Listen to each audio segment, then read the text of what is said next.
Among the most sought-after and esteemed accessories in the world, the bag you're sporting is a Louis Vuitton creation. The craftsmanship, design, monogram, and logo all have an appealing aspect that you can sense. As someone who appreciates Louis Vuitton as much as you do, you are welcomed into an exclusive group. You may not be aware of this brand's remarkable and motivational past. A legacy from the family, a brilliant innovator, and a homeless kid are all part of this history. Louis Vuitton has made an effort to uphold, safeguard, and honor this tradition. This is the tale of how the multi-billionaire fashion designer Louis Vuitton rose from impoverished orphanhood to become a style icon. An incredible, unexpected, and motivating tale. The homeless teenager who founded Louis Vuitton is the subject of this tale. The story: an unexpected dreamer on the run, a 14-year-old kid named Louis Vuitton ran away from his home in the little eastern French village of Enchant in 1835. Poverty, adversity, and abuse characterized his miserable youth. Following the pneumonia death of his mother, his father, a farmer and miller, remarried.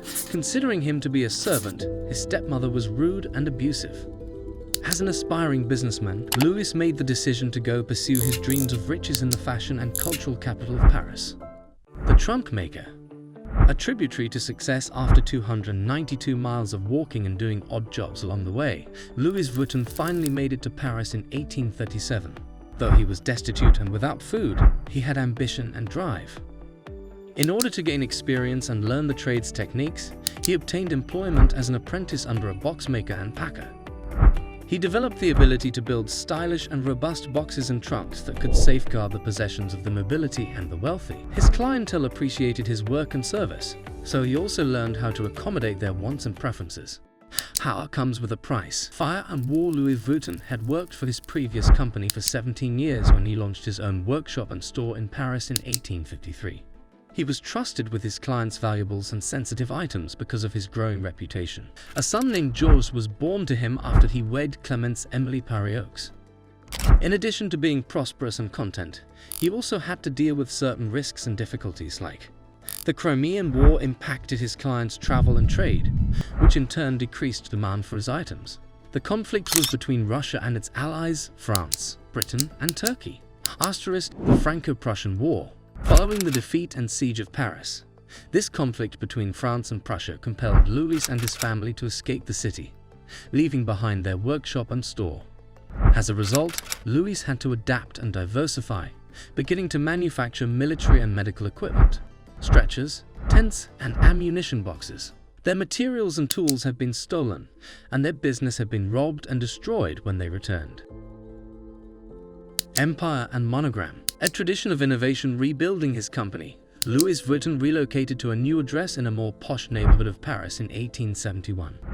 Additionally, he unveiled a brand new item called the flat trunk, which would forever alter the course of travel and fashion. The flat trunk was neat and stackable, and it fit in trains and ships with ease, in contrast to the heavy and unusable old domed versions. Waterproof fabric, both lighter and more resilient than leather, was used to make the flat trunk. The world's most powerful and influential people, including Napoleon II and his wife Eugenie, were enthralled by the flat trunk and became his devoted fans. His popularity also brought in recognition. The damier design, which Louis Vuitton invented in 1888, was a checkerboard of brown and beige squares with the words Marc L. Vuitton deposed, or L. Vuitton registered trademark, inscribed on it. This pattern would later become both his trademark and signature.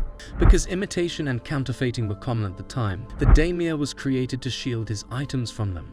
Leaving a legacy of creativity and perfection, Louis Vuitton passed away in 1892 at the age of 70. He'd built a prosperous, well-known company and a brand that was instantly associated with elegance and luxury. Additionally, Georges, his son, who took over the business and carried on his father's work, received his passion and vision from him. The monogram, which was made up of the initials L and V combined with 4 stylized flowers that were influenced by the popular oriental motifs of the time, was the new pattern that Georges Vuitton designed for this canvas in 1896. It would go on to become the most identifiable and iconic symbol of the brand. His father was honored, and his aspirations were expressed through the monogram. Additionally, in order to guarantee the monogram's uniqueness and legitimacy, He registered and patented it. In addition to opening a location in London, England, Georges Vuitton expanded the business overseas in 1897. Along with exhibiting his goods and winning accolades, he took part in a number of international fairs and exhibitions. Additionally, he had to deal with certain rivalries and difficulties. The Titanic.